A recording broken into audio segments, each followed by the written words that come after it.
Okay, this may sound weird, but I have 16 balls I'm working on that I don't know what genre it could be on it. I'm not kidding about this.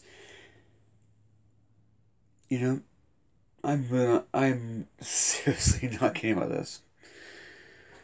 Also, I'm thinking of doing country also, but doing a separate name. Yeah. I have one possible picked out for it. I love listening to country. Not the pop stuff, but real country.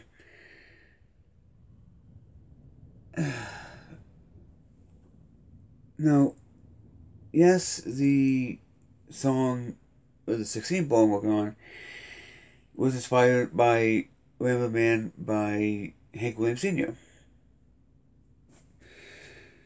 It could be country.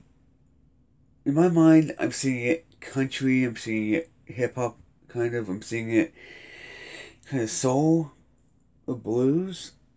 So this is a anyone's guess type thing. Weird, huh?